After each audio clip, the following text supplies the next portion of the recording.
adoração foi a gente ama aquilo que beija, né? Um tema meio esquisito, porém eu expliquei, né? Eu expliquei como o texto base foi Evangelho de Marcos, capítulo 1, verso 12 a 13, quando diz que o Espírito Santo conduziu Jesus. O verbo, a palavra no grego é conduzir com poder, com força. Jesus não teve escolha. O Espírito Santo conduziu Jesus para o deserto e ele foi tentado por Satanás durante 40 dias.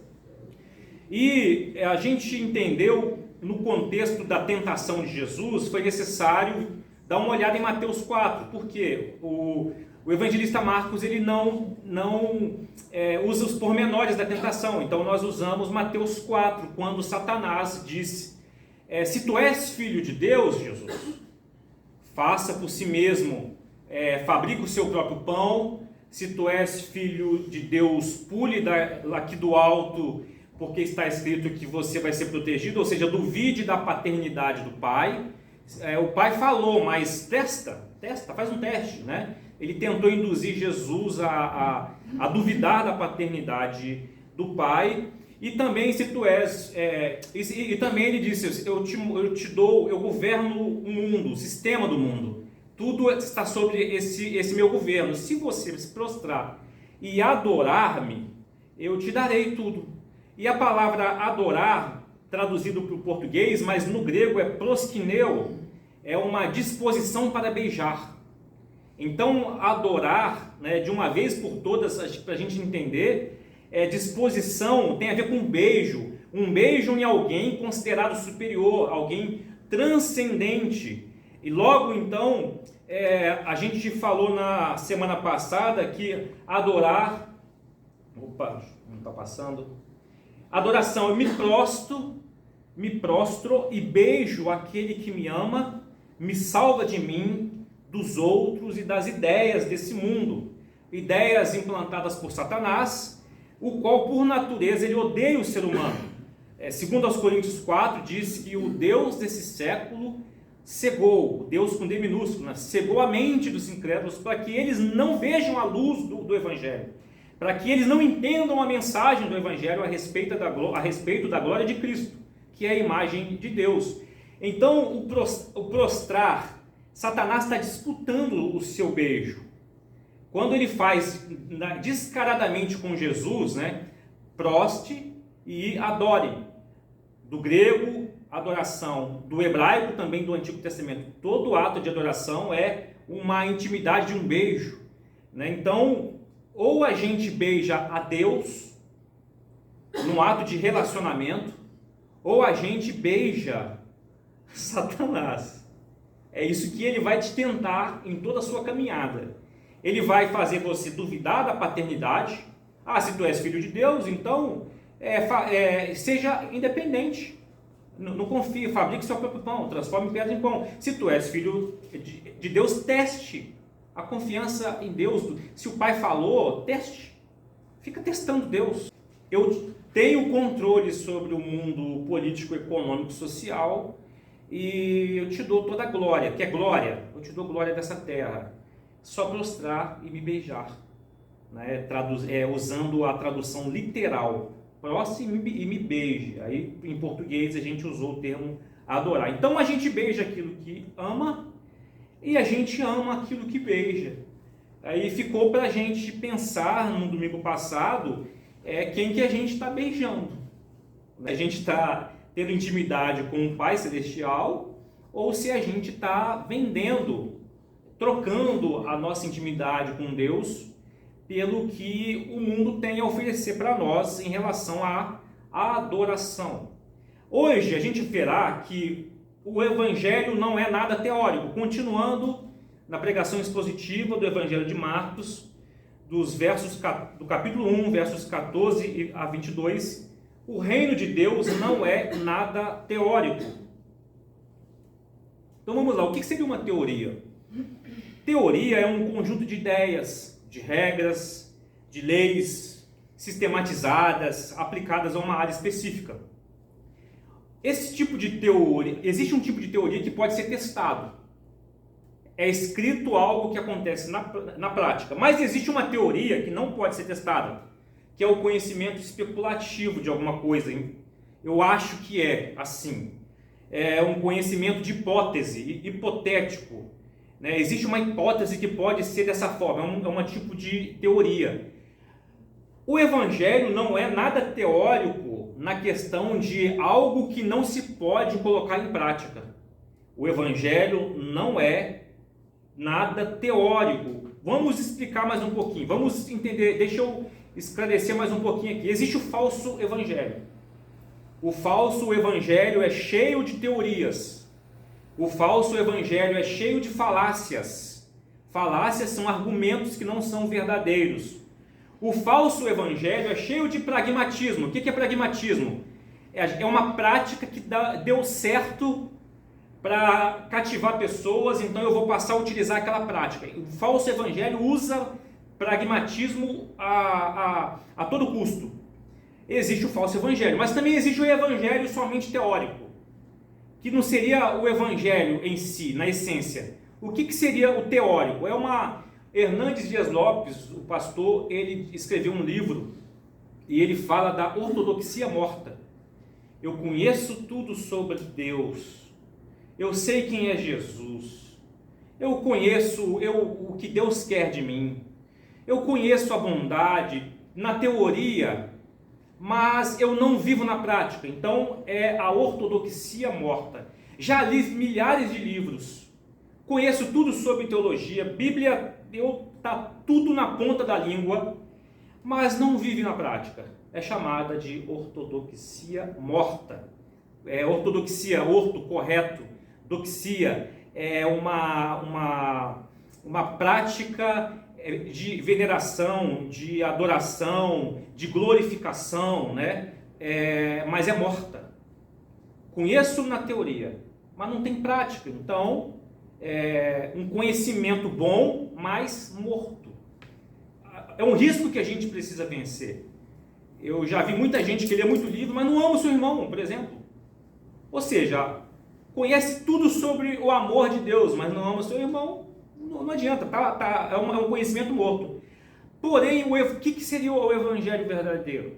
O Evangelho verdadeiro é totalmente prático. Totalmente prático. Todo conhecimento do Evangelho, ele é totalmente prático. Eu vou explicando. Edilson, na Bíblia tem história. Na Bíblia tem salmos. Na Bíblia tem livros poéticos. Na Bíblia tem as cartas do Novo Testamento. Isso não seria teoria? Sabe o que significa tudo isso na Bíblia? A verdade é que representa Deus. Tudo isso representa Deus em prática. Deus agindo em prática, na construção do que estava escrito na história. Deus agindo em prática no coração do salmista que escreveu o Salmo. Deus agindo em prática nas cartas do Novo Testamento. A biografia do Evangelho é totalmente prático mesmo, claramente prático. Mas tudo que está escrito, de Gênesis a Apocalipse, é Deus agindo, é Deus em prática, por meio do Pai, por meio do Filho e por meio do Espírito Santo. O Evangelho começa em Gênesis. Gênesis assim, no princípio era o Verbo era Deus e estava com Deus. Eu estou citando João. João resume Gênesis, tá? Mas tem um texto lá, no princípio criou Deus o céu e a terra, e a terra era sem forma e vazia. E o Espírito de Deus, o que ele fazia? Pairava, ou se movia, ação, prática. Mas existe uma prática anterior, porque em Hebreus capítulo 10 mostra o diálogo da Trindade. Antes da criação do mundo, já havia o diálogo da Trindade, sacrifício e oferta. Pai, não quisesse? Então eu disse, eis-me aqui. Ou seja, Jesus se apresentando para ser o Cordeiro. Aí o apóstolo Pedro escreve, em Apocalipse está escrito, que antes da fundação do mundo, o Cordeiro já foi morto. Ou seja, Deus trabalha antes da fundação do mundo e o projeto já estava escrito. Deus prático, Deus sempre em ação. E Jesus em João 5,17 fala assim, ó, meu pai trabalha até agora, eu também trabalho. Ou seja, meu pai trabalha até agora e eu trabalho também. Por que Jesus falou isso? Porque os religiosos da ortodoxia morta, os fariseus, conheciam tudo de lei. E eles achavam que por praticar literalmente toda a lei, eles iriam promover a vinda do Messias para libertá-los do jugo do Império Romano. E aí Jesus pegou a espiga no sábado. Jesus curou no sábado. Jesus curou no sábado, e eles queriam questionar Jesus, o Deus, homem, né? Questionar Jesus. Ele falou assim, não, o sábado é para vocês, em outras palavras, meu pai trabalha até agora, e eu também, sábado é para vocês pararem, em outras palavras, com a loucura dessa correria semanal de vocês, sábado é para vocês pararem diante da palavra e aprender de mim. Né? Então, quando ele diz meu pai trabalha até agora, está nesse contexto dos caras da ortodoxia morta julgar Jesus por não cumprir as regras minuciosas dele do sábado. Sob a ótica do Evangelho, então, Deus está em ação no mundo e Deus está em ação no ser humano. Se você olhar as notícias, você verá muita coisa ruim acontecendo no mundo. O Espírito Santo ainda paira sobre a terra. Deus ainda está governando o mundo. Nada acontece fora dos olhos de Deus, da permissão de Deus. Nada acontece fora que vai evitar o cumprimento das profecias. Nada. Não entra em pânico. Não entre em pânico. Porque o reino de Deus não é nada teórico. E como que a gente aprende que... Como que Jesus nos ensina que não é nada teórico? Primeiro, vemos Jesus em movimento.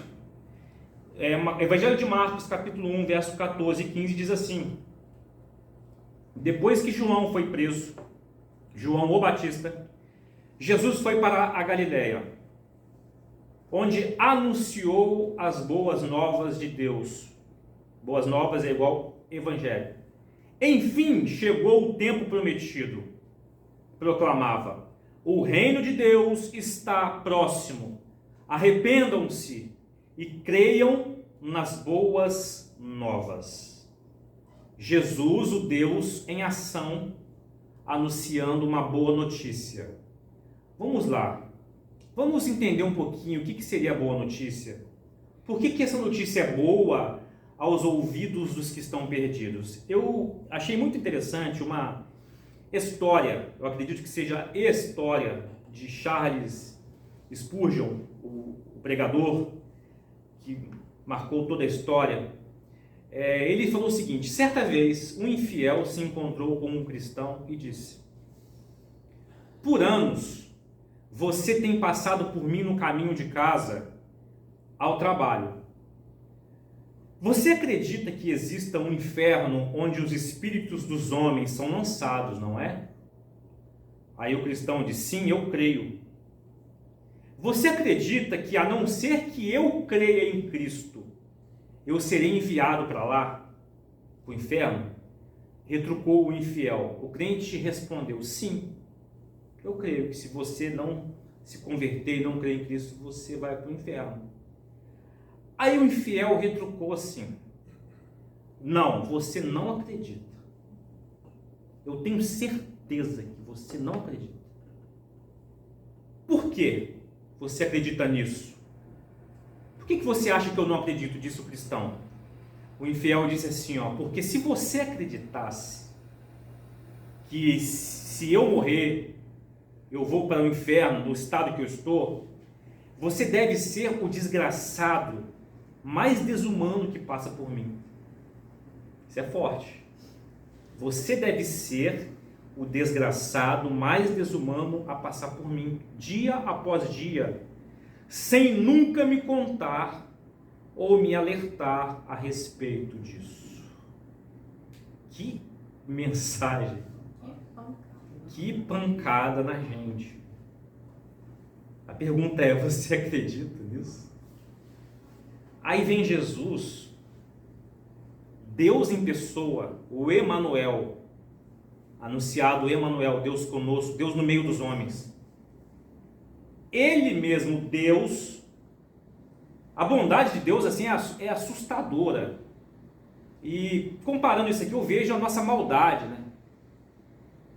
Ele veio e disse: chegou o tempo prometido, o reino de Deus está próximo, arrependam-se e creiam na boa notícia que eu estou trazendo para vocês. Vocês estão a caminho da perdição. Eu, Deus, em outras palavras, em pessoa, venho avisar a vocês, ou seja, Deus, desde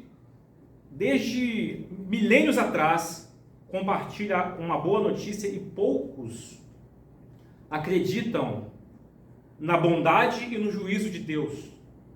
Lembre que eu já falei aqui que Deus falou, ou melhor, Deus escreveu, né?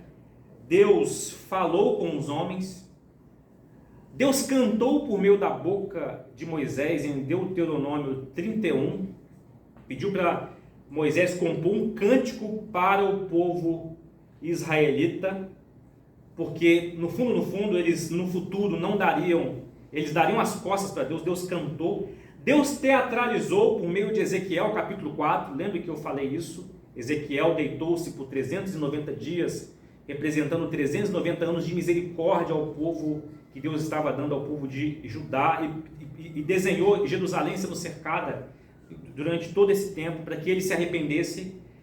Deus teatralizou e Deus se encarnou e veio falar pessoalmente com os seres humanos. O reino de Deus está próximo, arrependam. E olha o senso de urgência de Jesus. Devemos prosseguir para outras cidades e lá também anunciar minha mensagem. Foi para isso que eu vim. Senso de urgência de Jesus. Vejam bem esse senso de urgência, ou seja, a parte prática da salvação inicia no compartilhamento da boa notícia. Aí vem o apóstolo Paulo, entendendo tudo isso, escreve Romanos capítulo 3, verso 10, como está escrito: não há um justo, nenhum sequer, não há ninguém que entenda, ninguém que busque a Deus. Todos se desviaram, tornaram-se juntamente inúteis, não há ninguém que faça o bem, não há um sequer. Todos pecaram e destituídos estão da glória de Deus. Aí vem a boa notícia, urgente, Jesus, o Deus encarnado, com senso de urgência para a boa notícia. Qual era o problema daquela época? O problema daquela época é que anunciavam, a religião daquela época anunciavam que o cumprimento de todas as regras para serem aceitos por Deus. E qual foi a graça daquela época? Deus veio como humano, falar diretamente aos ouvidos e olhar diretamente nos olhos dos seres humanos. Qual é o problema de hoje? O problema de hoje está lá no nosso plano de plantação. A gente vive numa grande apostasia. O que é apostasia? Afastamento do verdadeiro evangelho. Esse é o grande problema que a gente tem hoje. E o termo igreja remete na sociedade à ideia de negócio, de manipulação política. Igreja, por aí, hoje é sinônimo de negócio lucrativo ou é sinônimo de manipulação política. É fato que há poucas igrejas saudáveis para acolher e ouvir com intencionalidade os questionamentos dos pecadores e trazer respostas para os pecadores.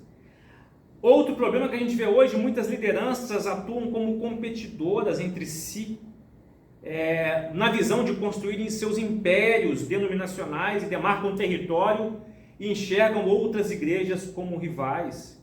Há poucas novas igrejas sendo plantadas, saudáveis sendo plantadas, isso caracteriza uma falta de foco para alcançar os perdidos. No nosso planejamento estratégico, em 7 anos a gente tem que plantar uma outra igreja, que Deus envie pessoas, desperte gente do nosso meio, envia pessoas para pastorearem, envie pessoas para contribuírem com seus dons, com seus recursos quaisquer, para que a gente não crie um império, que a gente espalhe o Evangelho. E há muitos desigrejados, devido à combinação de todos esses fatores, muitos desigrejados. Esse é o problema de hoje. E Jesus aqui a gente vê há 2000 e poucos anos atrás, com um senso de urgência de anunciar a sua mensagem. Então a graça, a bondade e o amor de Deus não mudou, não mudaram. Deus não mudou, pois são atributos do seu caráter: graça, bondade, amor, misericórdia, são atributos do seu caráter. Porém, o juízo de Deus sobre aqueles que se rebelam contra o seu governo também não mudou. O arrependimento, o risco da condenação, o juízo ainda permanece, porque Deus, como tem um caráter perfeito, Ele vai aplicar a sua justiça.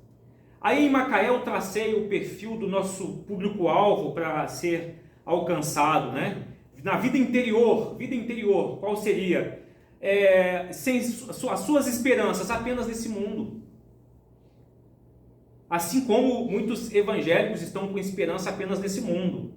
Se falar que Jesus está voltando, Maranata, vem Senhor Jesus, a pessoa quer bater na madeira. Não, peraí, eu preciso conquistar alguma coisa nesse mundo. Esperança apenas nesse mundo, um foco apenas na sua prosperidade material, um sentimento de insegurança, buscando paz, buscando segurança, as aspirações do público que a gente precisa alcançar. As aspirações são evolução intelectual, evolução profissional, evolução empresarial, os medos, medos da instabilidade econômica, medo da violência, dificuldade nos relacionamentos amorosos, os problemas que nos cercam de muitas pessoas estão com crise conjugal, estão com vazio existencial, estão focadas apenas no Deus materialismo, pensando apenas em construir, pensando apenas em conquistar coisas materiais. As pessoas estão num alto nível de estresse, dificuldade para adaptação a igrejas, gente procurando uma igreja para ouvir o verdadeiro evangelho. Há pessoas que priorizam mais a vida profissional do que família. Existe a espiritualidade cristã morta, conforme já foi dito aqui, a ortodoxia morta, e a ausência da espiritualidade. E a visão do mundo se existe Deus, existe um Deus superior, mas a redenção não é somente por Cristo. Eu sou bom, eu sou uma pessoa boa, né? Então, muitos alegam crer em Deus, mas quando cita Jesus, a redenção em Cristo somente, já fica meio complicado. Então nós vemos os símbolos que operam em profundidade nas pessoas que nos cercam. O que é? Símbolos: idolatria política. A gente está vivendo num período de alta idolatria política, que inclusive invadiu a igreja. Fé no trabalho, fé no racionalismo, tudo que vier da mente humana eu creio. Evangelho não, Bíblia não. Fé no racionalismo. E os pontos de tensão e pressão das pessoas que nos cercam, das pessoas que a gente passa em volta, das pessoas que a gente conversa, das pessoas que a gente se relaciona, eles estão preocupados com a economia, com o status social, política, problemas na família. Eles estão sendo cada vez mais individualistas, focados no materialismo, distantes da família. A gente vai esbarrar com estudantes universitários que estão longe da família, com professores universitários que estão longe da sua família, e a gente vai esbarrar com pessoas decepcionadas com as igrejas evangélicas brasileiras. Mas Jesus, com um senso de urgência, disse: foi para isso que eu vim. Precisamos prosseguir para outras cidades e lá também anunciar a minha mensagem. Foi para isso que eu vim.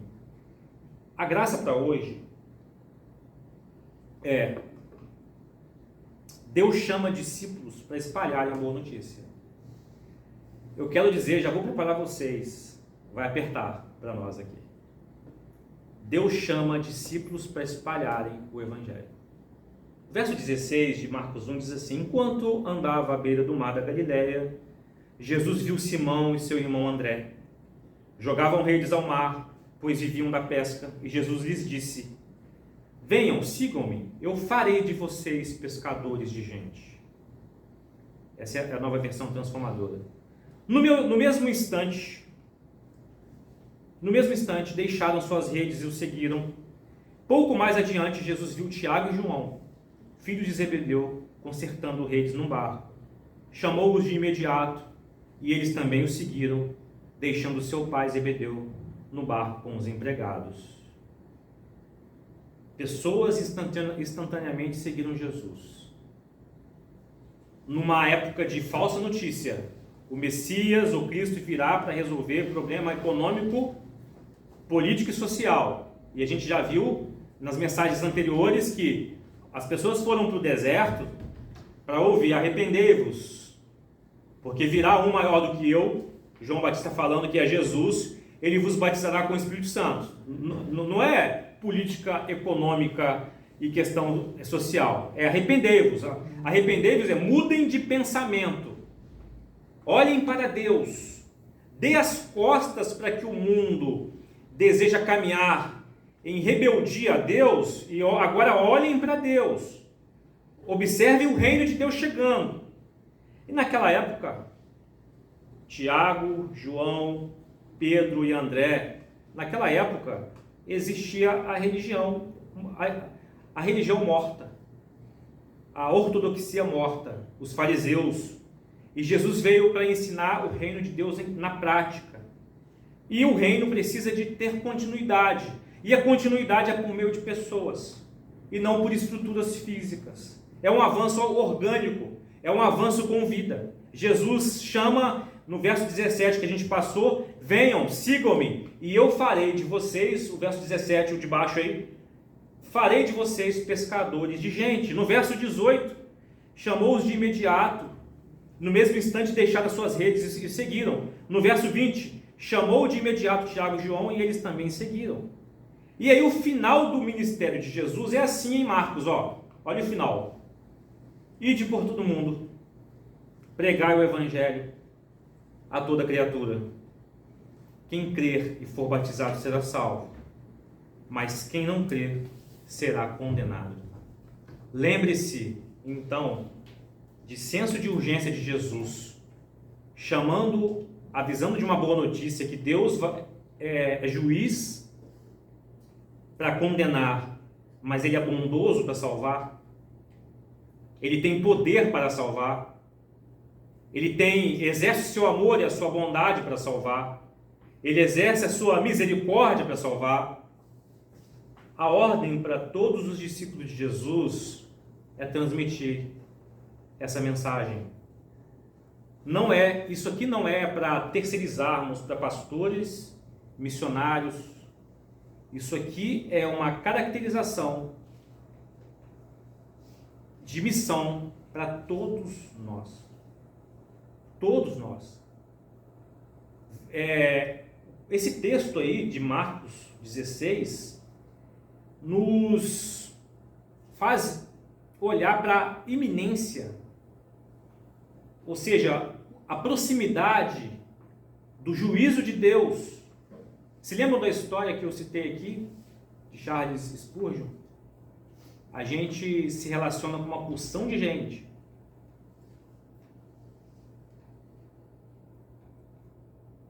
A gente faz amizade com uma porção de gente.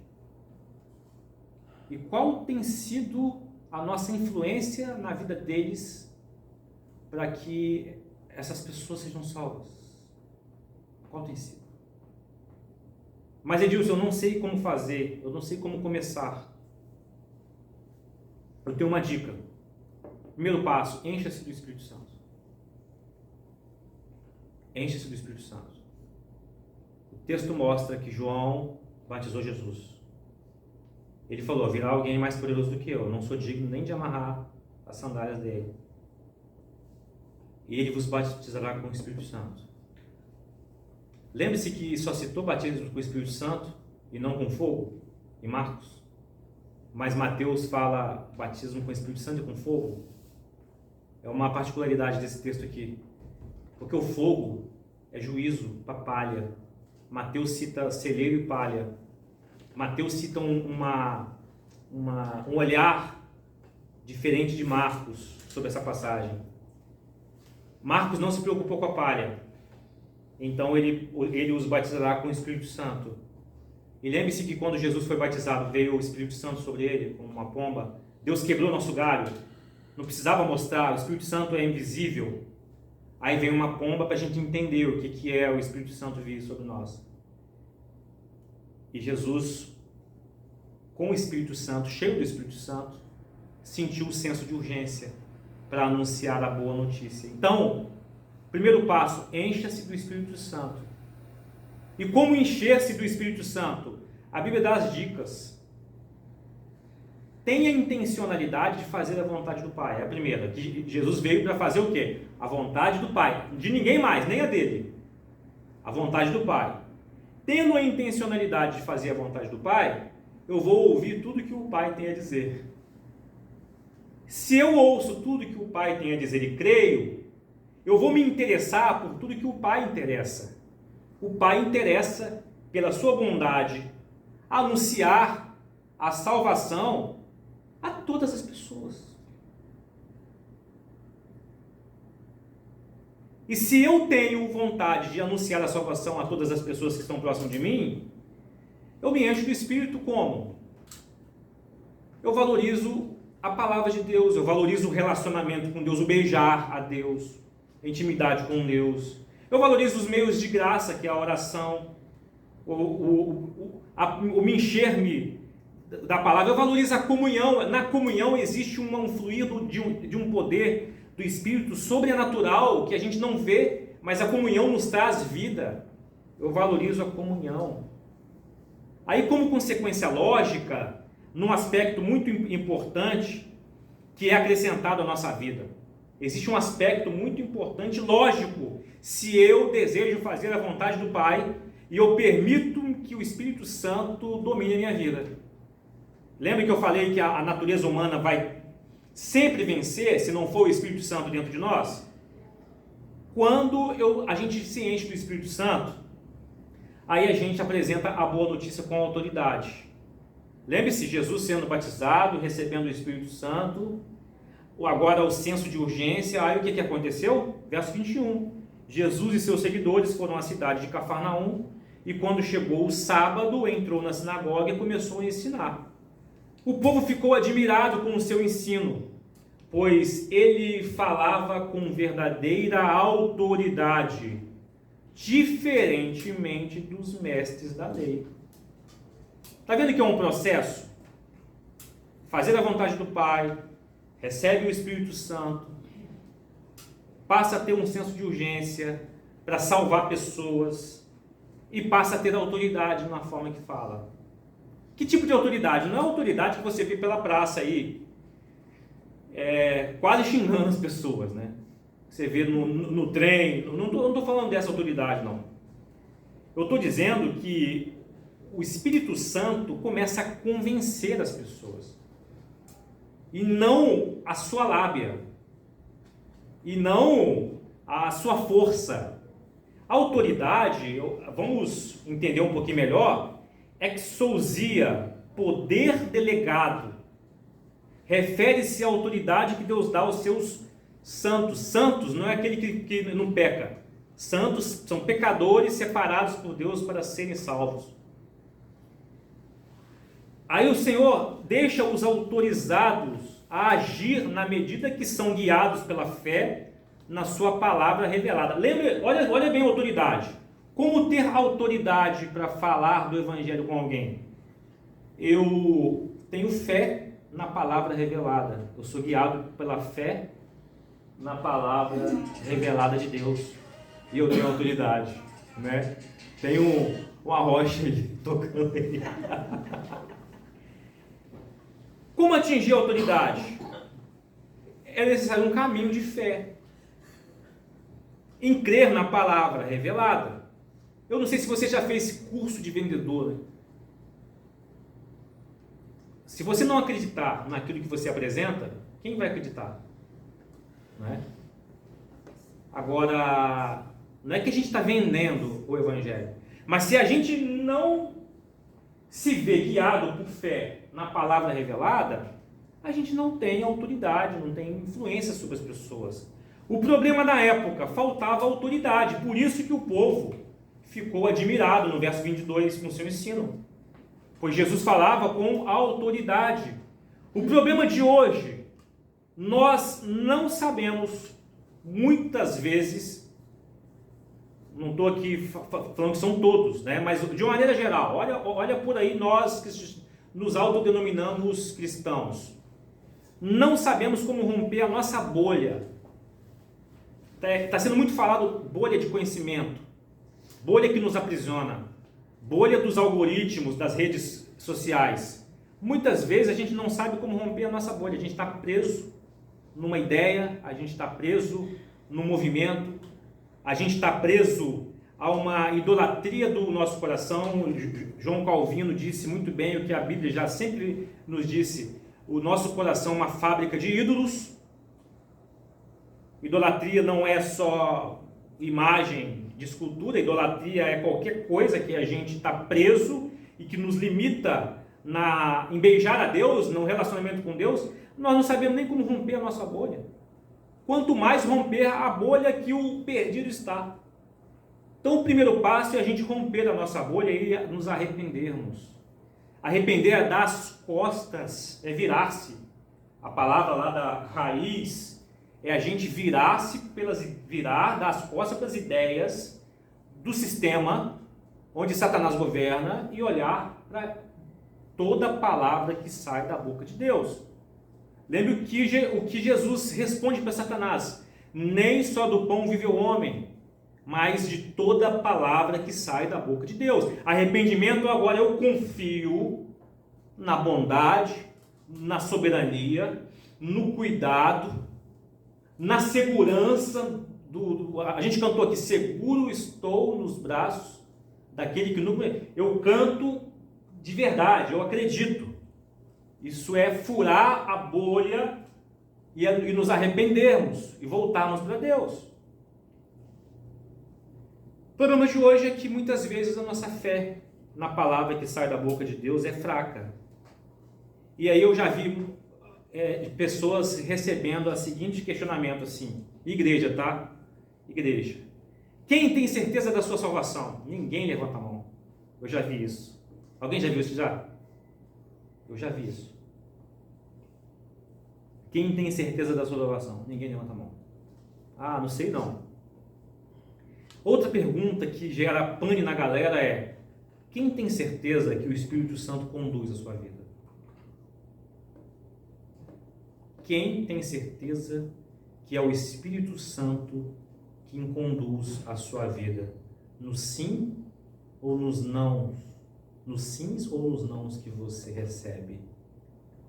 Quem tem certeza que é o Espírito Santo que conduz a sua vida? Como saber se é o Espírito Santo que conduz? O Espírito Santo, quando nos conduz, ele produz fruto. Gálatas 5. Gálatas 5 fala do fruto do Espírito. O que o Espírito produz? Produz amor, bondade, produz fidelidade, produz amabilidade, uma pessoa socialmente amável, principalmente dentro de casa, né? Que é o maior teste que a gente tem. A amabilidade. O Espírito Santo produz domínio próprio em nós. O Espírito Santo produz em nós paz. Enquanto tem uma porção de evangélicos querendo atirar nos outros, o Espírito Santo produz paz. O Espírito Santo chama-nos para sermos pacificadores. Bem-aventurados os pacificadores, porque deles serão o reino de Deus. O Espírito Santo produz paz. Paz não é só paz da bandeira branca contra a guerra, mas é paz interna. Paz interna. O Espírito Santo produz um olhar de misericórdia para um perdido.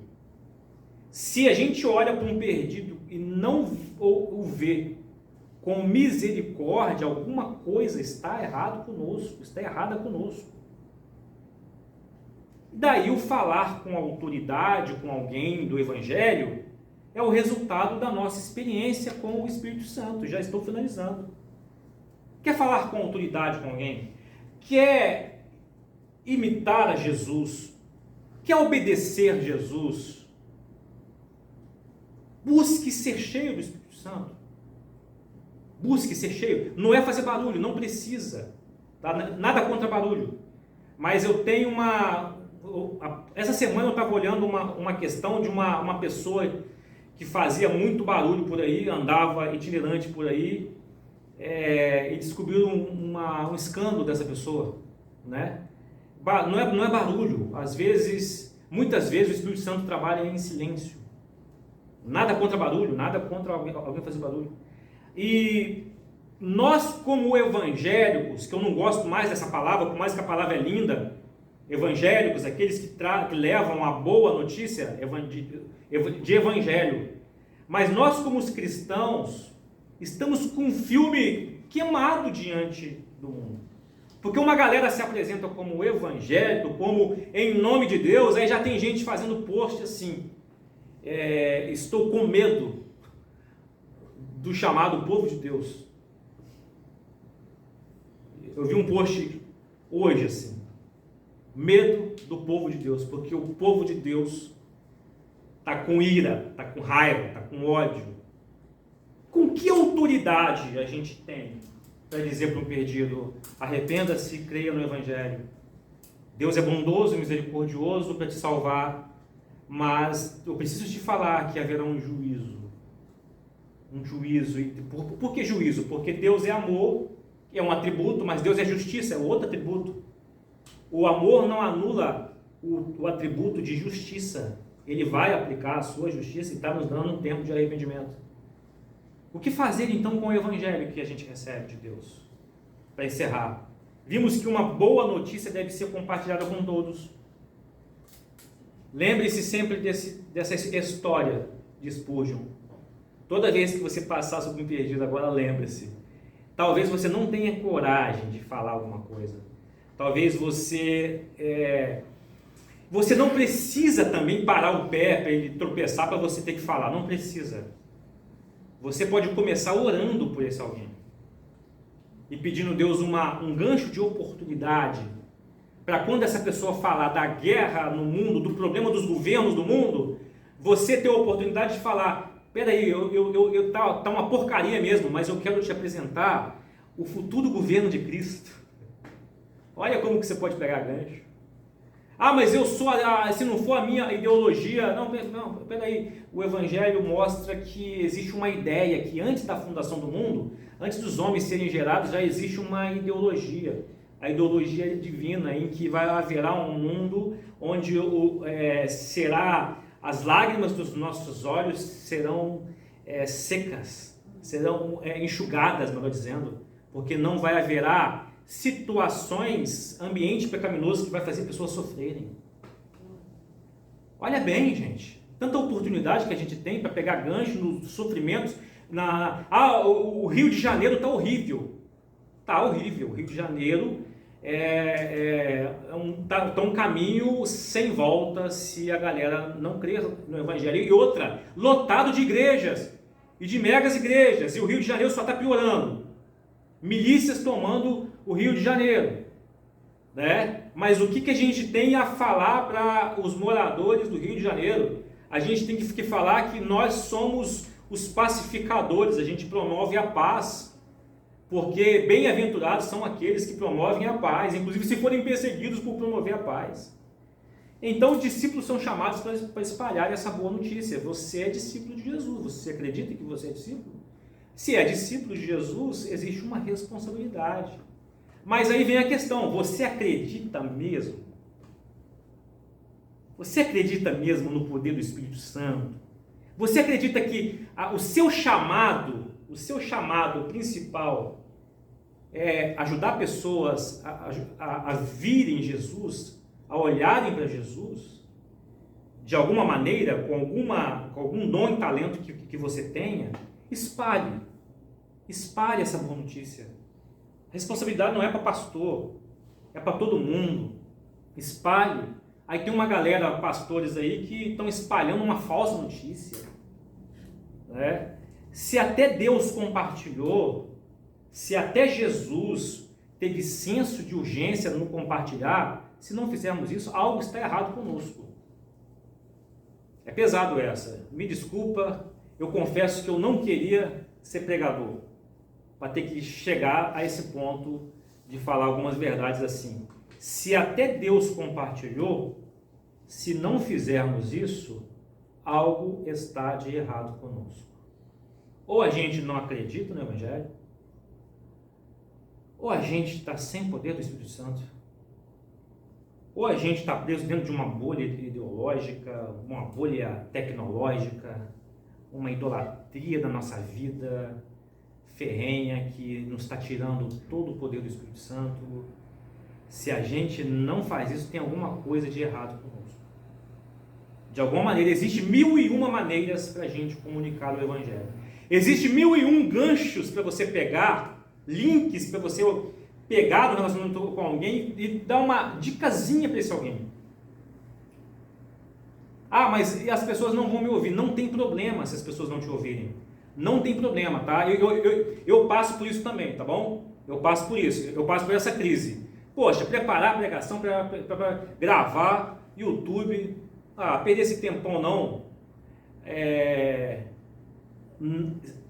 As pessoas darem as costas porque você falar do Evangelho, você sabia que isso vai ser usado para glorificar a Deus no dia do juízo? Deixa eu te explicar melhor. No dia do juízo, cada um, nós que somos salvos, passaremos por um tribunal diferente. Os salvos, 1 Coríntios capítulo 3, ou 2 Coríntios?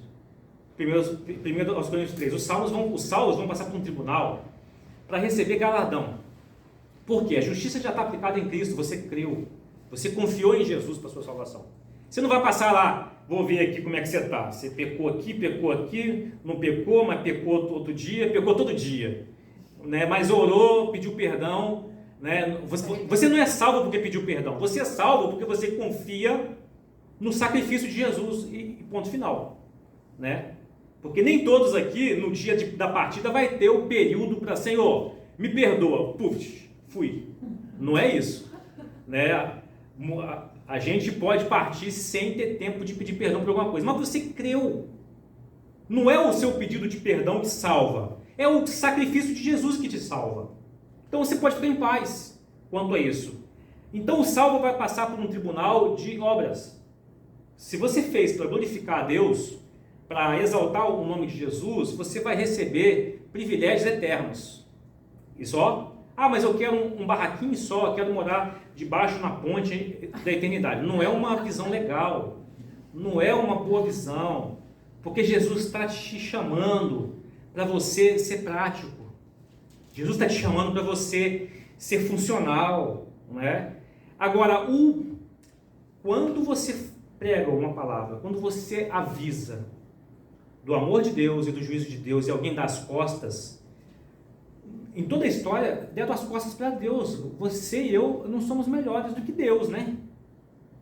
Deus, desde quando o homem foi criado, o homem deu as costas porque Deus falou. Então a gente fica chateadinho porque as pessoas não ouviram o que a gente falou. Peraí, gente, Deus já passa por isso, sofre com isso desde quando criou o homem, o ser humano. Mas no dia do juízo, como Deus é justo, Ele vai usar a rejeição, a boa notícia, para dizer, estou te condenando justamente, porque a Júlia te avisou. A Júlia, ela fez o que Jesus, o meu filho, ensinou. Ela compartilhou. Ela teve senso de urgência, ela pegou ganchos, links da vida, das experiências das pessoas e anunciou o amor e o juízo de Deus. E justamente eu estou te condenando. Aí quem está sendo glorificado por isso tudo, na rejeição que você sofreu, é Deus. A glória de Deus será manifestada na sua justiça perfeita no dia do juízo. Jesus disse lá em Mateus 10, 24, o discípulo não está acima do seu mestre. nem o escravo acima do seu senhor. Vamos entender isso aqui. Para o discípulo é suficiente ser como seu mestre, e o escravo como seu senhor. Seja igual ao mestre, seja igual ao seu senhor. Uma vez que o dono da casa foi chamado de Beelzebul, que é Jesus, a religião falsa chamou Jesus de estar sendo usado pelo espírito de Satanás, Beelzebul. Aí Jesus fala, se eu fui chamado de Beelzebul, ainda mais os membros da família serão chamados de nomes ainda piores, poderão chamar-nos de nomes ainda piores. Não tenham medo daqueles que os ameaçam, pois virá o dia que tudo que está encoberto será revelado e tudo que é secreto será divulgado. Tudo que eu lhes digo no escuro, anunciem às claras. O que eu sussurro em seus ouvidos, proclamem dos telhados.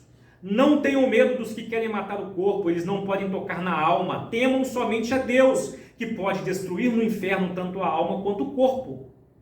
Quanto custam 2 pardais? Uma moeda de cobre? No entanto, nenhum deles cai no chão sem o conhecimento do seu Pai. Quanto a vocês, que eu estou direcionando para anunciarem o Evangelho, em outras palavras, até o cabelo de sua cabeça serão contados. Portanto, não tenham medo, vocês são muito mais valiosos do que um bando inteiro de pardais. E assim, olha que texto. Quem me reconhecer em público aqui na terra, eu o reconhecerei diante do meu Pai no céu.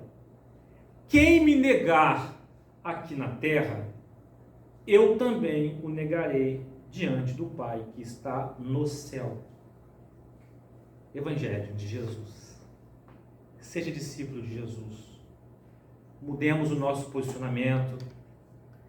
Imitemos o nosso mestre. Nós não somos maiores do que Jesus. Jesus veio com um senso de urgência para anunciar para todo mundo. E por que a gente muitas vezes fica acanhado de anunciar? Jesus é o seu Senhor, então seja igual ao seu Senhor, porque o seu Senhor veio preocupar-se com pecadores. Nós não somos prisma para vivermos pensando só em nós aqui. A gente precisa pensar nos perdidos. Transmita autoridade pela forma de vida que eu e você vivemos. Vamos transmitir autoridade para os perdidos. Charles Spurgeon disse que,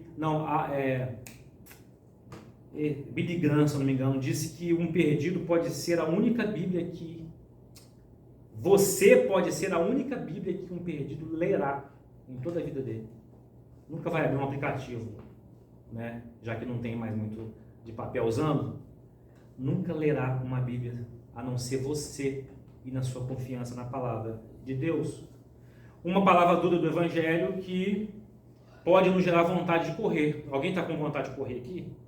De sair correndo? Não. Por isso que o Evangelho inicia assim: arrependa-se, mude, vire-se. A obra de Deus é realizada por Jesus.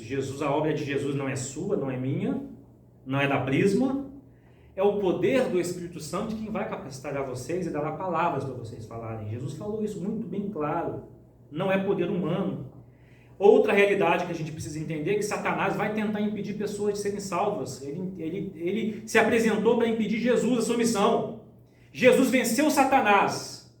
Jesus nos mostrou como se faz. E o discípulo recebe esse chamado e Deus nos dá autoridade para anunciar essa mensagem que salvará as pessoas da condenação eterna.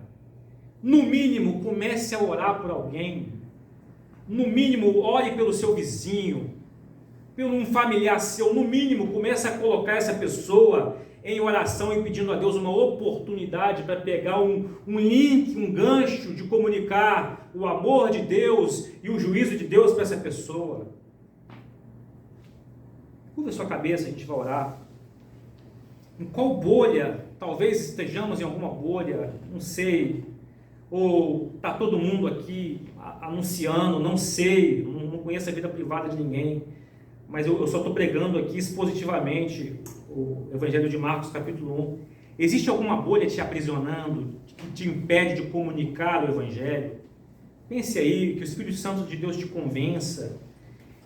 Você está mais focado em quê nessa vida? Em quê? Na política, na economia, nos prazeres pecaminosos, na sua carreira, você está louco para progressão de carreira, ou você está se permitindo ser escravizado em alguma área da sua vida.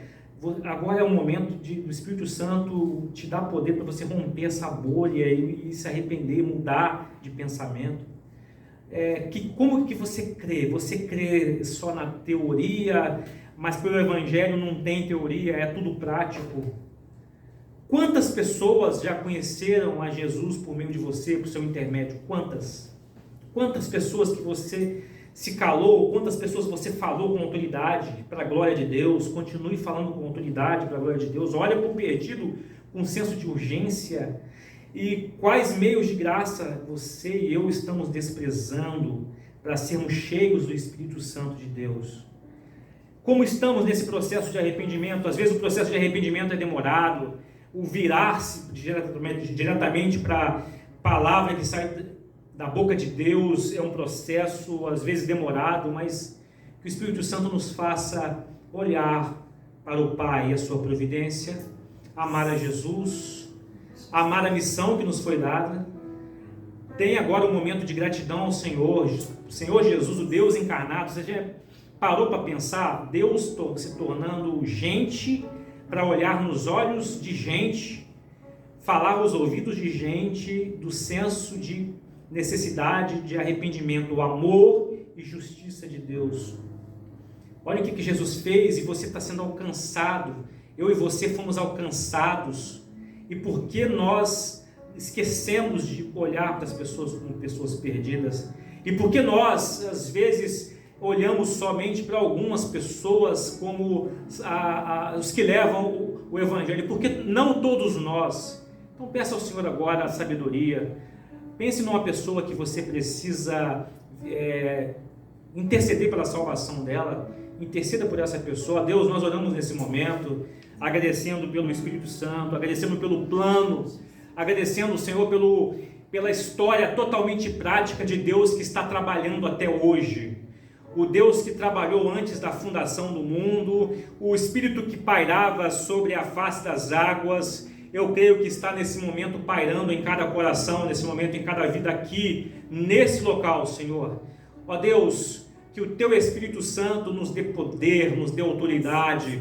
Senhor, renova nosso entendimento, Senhor. Ajude-nos a crer, Senhor, no poder da Tua palavra, no poder do Evangelho. Por favor, Senhor, que nós sejamos influência do reino de Deus para o mundo, e não o mundo como influência para nós, Senhor. Por favor, ó Deus, use-nos nos nossos dons e talentos.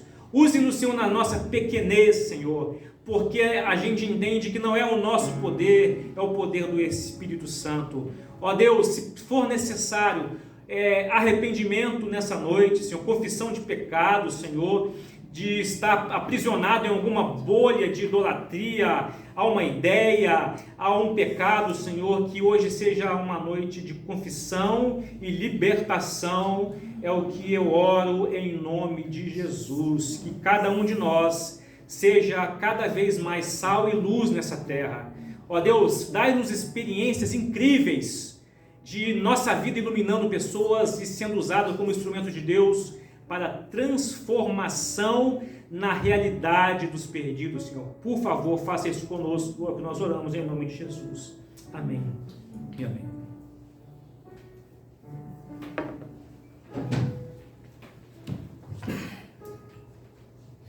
Amém. Vamos nos colocar de pé. Amém. Vamos estar louvando ao Senhor mais uma vez.